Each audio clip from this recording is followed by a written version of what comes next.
Agora, vamos falar um pouquinho sobre intercessão. Interceder significa ser a ponte entre duas pessoas, se chegando diante de uma parte para pedir algo a favor da outra. Quando intercedemos por alguém, nos tornamos como uma espécie de advogados dessa pessoa, defendendo sua causa e procurando o seu bem. Diante de Deus, a intercessão ela é uma oração pedindo uma ação de Deus na vida de alguém, para seu bem. Qualquer cristão pode ser um intercessor. Não é preciso ter um dom especial para isso.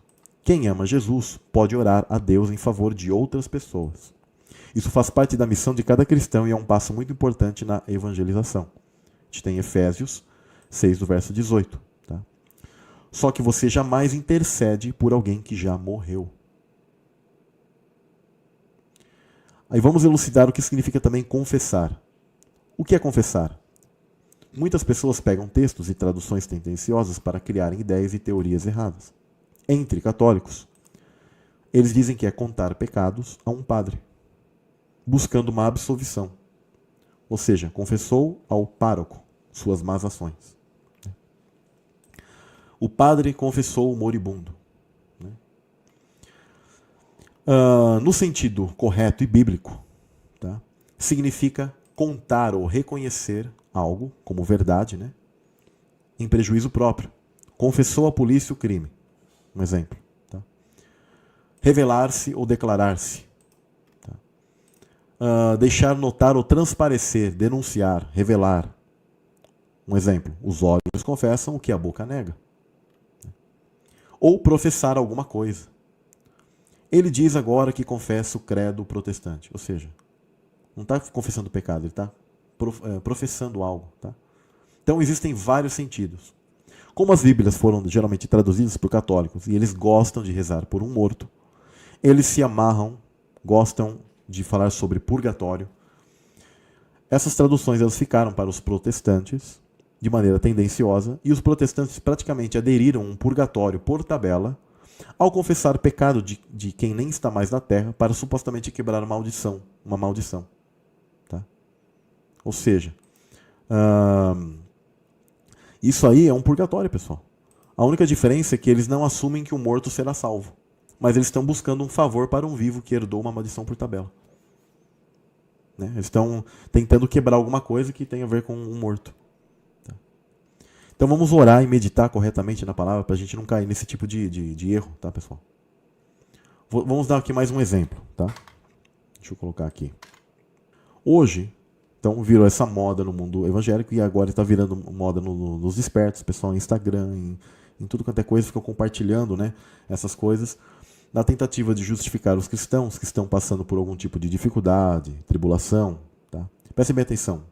Existem as consequências de nossos próprios pecados que a gente pode passar na vida e existem provas. Que Deus ele pode deixar permitir que situações difíceis ocorram para que a gente, inclusive, venha crescer em ambas situações. Uma, consequência do nosso próprio pecado e outra, por permissão de Deus, que não significa maldição nenhuma às vezes. Tá? Como Jó. Jó era uma pessoa ali justa. E você percebe que Deus permitiu que Satanás fizesse algo sobre a família dele, mas aquela família dele só foi atingida. Sabe por quê, gente? Porque quando você faz a leitura, você percebe que os filhos de Jó não eram bons. Eles não eram bons. Jó era bom. Ele acabou sofrendo, mas Deus restituiu para ele 7 vezes mais. E os filhos dele não eram bons. Eles acabaram, algo recaiu sobre eles, por permissão de Deus, porque eles já eram maus. Tá? E então, quando você começa a entender isso, os caras às vezes começam a falar que qualquer provação ou qualquer tribulação que uma pessoa, isso deve ser maldição hereditária. Ou seja, quando a relação conjugal não vai bem, seria uma suposta maldição que precisa ser quebrada. Se os negócios não vão bem, uma maldição que precisa ser quebrada, supostamente. Se o problema financeiro, maldição, precisa ser está ocorrendo, é uma maldição que precisa ser quebrada. Né? Resumindo, tudo seria uma espécie de maldição herdada por tabela de alguma coisa, de parentes distantes ou parente até próximo e tal, tudo por tabela. Né? Ou seja, muitos são levados ao erro de acreditar que um cristão pode estar debaixo de uma maldição herdada por antepassados. Mas a Bíblia é completamente contrária a isso, pois ela diz em Ezequiel 18:20: A alma que pecar, essa morrerá. O filho não levará a maldade do pai, nem o pai a maldade do filho. Compreendem, pessoal? É tão simples. Tão simples. Se você fizer a leitura, inclusive, de Ezequiel 18, você vai perceber que ele é completamente condicional, todas as coisas que estão sendo ditas aí. E nunca alguém que faz algo, o filho vai pegar e levar a culpa direta ali de alguém, ou um tipo de algo por tabela. A responsabilidade é somente sua, o pecado ele é individual. O povo de Israel associava o fracasso pessoal a pecados dos antepassados. Mas a própria Bíblia reprova essa ideia e esse costume deles. Tanto que ele diz o seguinte: os pais comeram uvas verdes e os dentes dos filhos se embotaram? Ou seja, os pais fizeram algo, né, comeram uva ali, e aí ficou os dentes dos filhos que ficaram embotados? Aí olha só o que está dizendo aqui, gente. Isso é bíblico. Isso, se você, olha, é Deus falando. E se o cara ele apregou a maldição hereditária, rasga isso aqui da tua Bíblia, cara. Diz: tão certo como eu vivo, diz o Senhor Deus, jamais direi este provérbio em Israel. Jamais direis este provérbio em Israel. Ele está falando. É Deus aqui falando assim. Como que vocês querem, estão falando esse papo aí de que os pais fazem alguma coisa e os filhos levam culpa? É Deus que está falando, não existe isso. Ele está falando isso, não existe. Jamais direis este provérbio em Israel. Deus está chamando a atenção para quem ensina e pensa assim, gente. Os filhos são punidos no lugar dos pais? Veja o posicionamento de Jesus a respeito disso. Enquanto Jesus caminhava, viu um homem que era cego de nascença. Mestre, perguntaram-lhe os discípulos, por que foi que este homem nasceu cego? Por causa dos seus pecados ou por causa dos pecados de seus pais? Jesus disse: nenhuma coisa, nem outra, disse Jesus. Mas para nele se mostrar o poder de Deus. João 9, 1, 3. Ou seja, o mestre está falando aqui, confirmando aquilo que a Bíblia já dizia. Filho jamais herda maldição, pecado e pecado dos pais. Não existe isso. Vocês não podem, Samuel, mas tal família era pobre, aquela criancinha nasceu, mas é um outro contexto, não tem nada a ver com maldição. Tá? A criança pode nascer num contexto diferente de lar, de algo assim. Pode nascer em berço de ouro e tal. E você pensa que quem nasce em berço de ouro é tudo beleza? No sentido de que, vai ser melhor para ele? Com certeza Deus ele pode colocar alguém ali, nesse tipo de condição, e ela vai ter vários níveis de facilidades e tentações. E ela se perder completamente. Penso muitas vezes que é melhor uma vida simples, e por isso que Deus ele colocou a maioria em um tipo de vida mais simples, do que uma vida com vários níveis. Quantos exemplos nós temos de pobres ou pessoas que às vezes têm um tipo de crescimento financeiro na vida, uma coisa, e elas se perdem completamente nos caminhos. Ou seja, nunca estiveram preparadas e nem vão estar preparadas. Não têm a maturidade nem para aquilo. Então, tem muitas variáveis dentro disso. E isso não tem nada a ver com maldições. São apenas inícios. É como prestem bem atenção no que eu vou dizer para vocês. É como uma corrida de Fórmula 1. Onde tem ali os carros. Vamos supor 20 carros. E eu posso colocar você lá na última posição, mas o objetivo da sua vida é simplesmente o quê? Terminar a corrida. Independentemente da posição. Claro que se você se esforçar mais, for mais habilidoso, você pode talvez passar mais carros e terminar num tipo de posição primária, ali, maior. Né? Só que o objetivo é que todos terminem a corrida. O que adianta daí, se ao fim da corrida, quem estava ali em primeiro não terminou a corrida? Ou quem estava em quinto não terminou? Tá?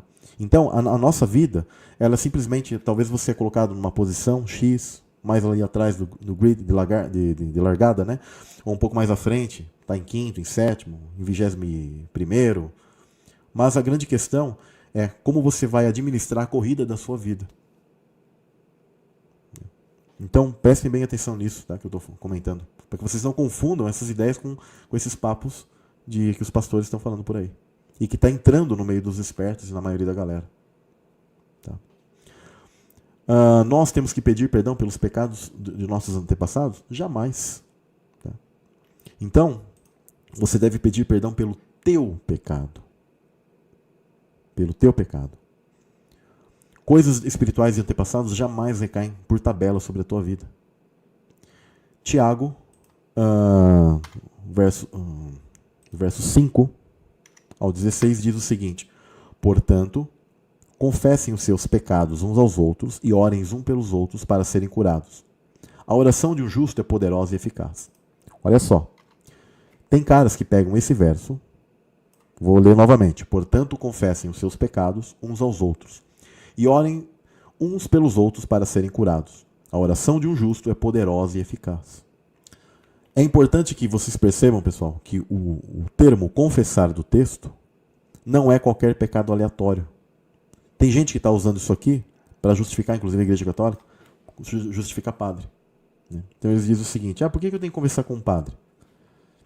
Eles dizem, porque lá está escrito que você tem que confessar seus pecados uns aos outros. Né? Sendo que, na verdade, que pecado que você confessa a uma pessoa? Aquele que você comete a ele, que você cometeu contra ele. É isso que a Escritura está falando. Não é pecado aleatório que você chama alguém para falar de si para essa pessoa. Tá? Mas algo que você fez a ela ou contra ela. Percebam que a própria definição no dicionário Strong, tá? do termo confessar, significa algo em dívida, falta com a pessoa. É assim que está no grego. Ou seja, portanto, confessem aquilo que você está em falta com essa pessoa, uns aos outros. E aí depois fala de orar um pelos outros, né? Ou seja, interceder. Né? Agora, não tem nada a ver aqui que você tem que, confessar pecados de outros, né? Ou que você tem que ficar fazendo isso para qualquer outra pessoa. Porque tem gente defendendo que você tem que pegar e confessar o pecado para qualquer pessoa ou dos outros. Sendo que aqui é uma falha que você fez contra essa pessoa. Olha como os caras estão querendo distorcer os textos. Né? Então a Igreja Católica ela pegou esse verso de maneira isolada para dizer aos fiéis que você deve ir até um padre e confessar seus erros. E aí ele vai dizer que você reze ali uns Pai Nossos, uma Ave Maria, sei lá, né? Eles dão uma receita de bolo, como se aquela coisa, uma vã repetição, ela vai te fazer isso. Samuel, você acredita que aquelas pessoas então que fazem isso, elas não são perdoadas por Deus? Eu creio que elas são perdoadas, mas não porque o cara deu uma receita de bolo de tantos Pai Nosso ou Ave Maria para ela ler, para ela rezar, né? Mas porque muitas vezes o coração dela, ela tá ali com aquele intuito e ela faz aquilo. Obviamente Deus, ele, por misericórdia, ele faz isso. É a mesma coisa quando você vê um filho que ele tem algum comportamento, alguma ação que não tem nada a ver, sabe? Mas você tem dó dele e fala: ai, filhinho, vem cá, tá? E você, porque você sabe que o nível de consciência dele ainda tá pequeno. Então Deus, eu creio que ele realiza milagres para várias pessoas de vários níveis de religiões, dependendo do nível de consciência. Agora, quanto mais consciência você tem, poxa, gente, aí vocês estão viajando às vezes, voltando a uns tipos de coisas como essas do sistema religioso, de que eles falam de maldições hereditárias. Então a Escritura, ela sempre fala de você confessar algo quando você faz direto a uma pessoa, jamais de terceiros. Tá? Jesus, ele nos ensinou a pedir perdão, por exemplo, a Deus, ou para aquele da qual nós cometemos uma falta, um pecado contra ele. Né? E reconhecer que estamos cometendo algo contra Deus. Né? Daniel ele fez isso naquela passagem lá. Ou seja, ele reconheceu algo. Ele não pediu perdão por gente morta. Qualquer coisa, outra coisa que fuja disso aqui é pura heresia, confusão. Tá? Vou fazer uma leitura de outra passagem aqui. Deixa eu colocar aqui. Seguinte, Romanos 8, 1, 14 diz: portanto, agora nenhuma condenação há para aqueles que estão em Cristo Jesus, que não andam segundo a carne, mas segundo o Espírito, ou seja, uma vida reta, tá? Senão, maldição vai vir sobre a pessoa. A maldição ela não é por tabela, ela é apenas um tipo de condição, uma dualidade que Deus deixou, e é uma consequência que cai sobre você se você peca. Simples assim. Não tem nada a ver, se o pai pecou, cai em você. Já demonstrei aqui várias vezes, biblicamente, que não tem base. Porque a lei do Espírito de vida em Cristo Jesus me livrou, né, da lei do pecado e da morte.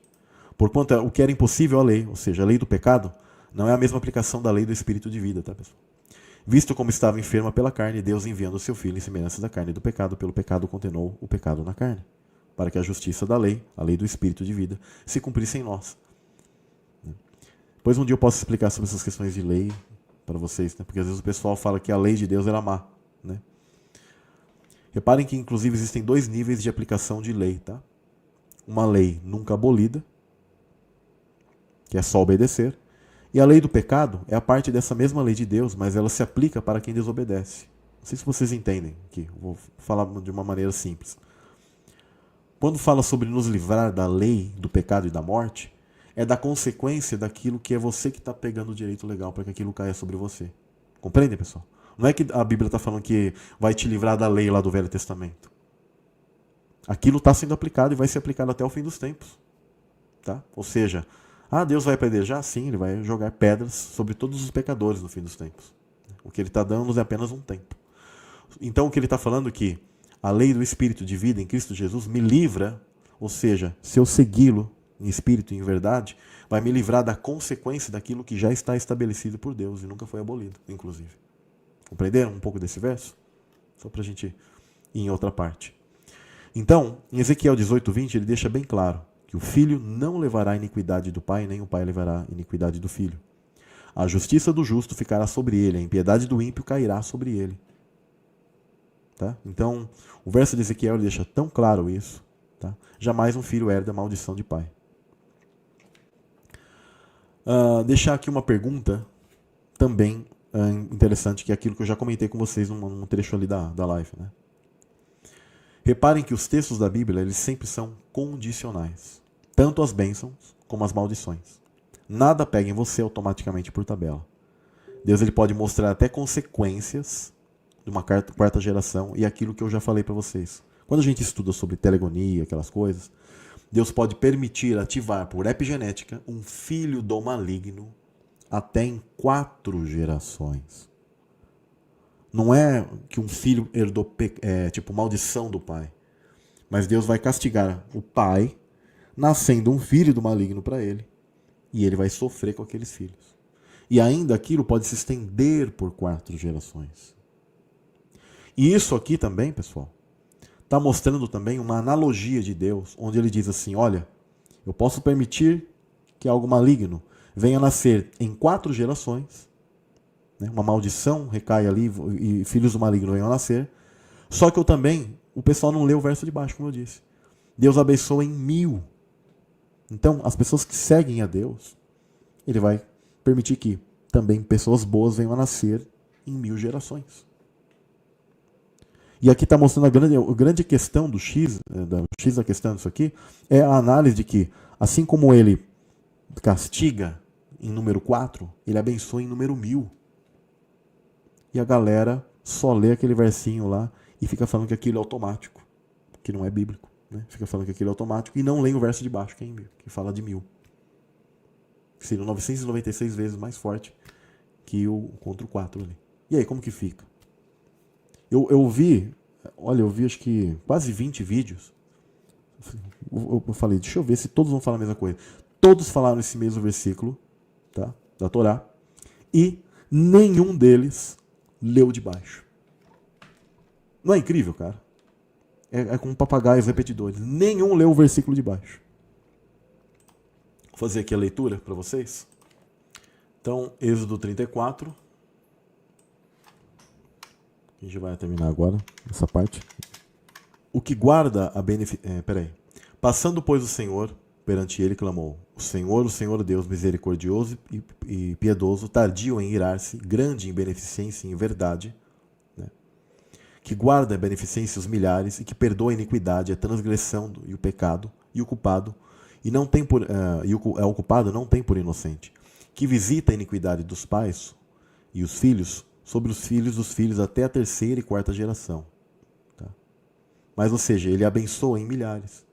Essa aqui é uma outra parte onde ele está dando ênfase na parte da bênção. Ou seja, o que guarda a beneficência em milhares, que perdoa a iniquidade, a transgressão e o pecado. Que ao culpado não tem por inocente. Que visita a iniquidade dos pais sobre os filhos dos filhos e até a 3ª e 4ª geração. Ou seja, quando estes pecavam e profanavam, o que acontecia? Por epigenética, eles podiam ativar algo que era nascerem filhos malignos. Esses, inclusive, não iam ter salvação. Tá? Eles serviam apenas para julgo, tá, dessas pessoas.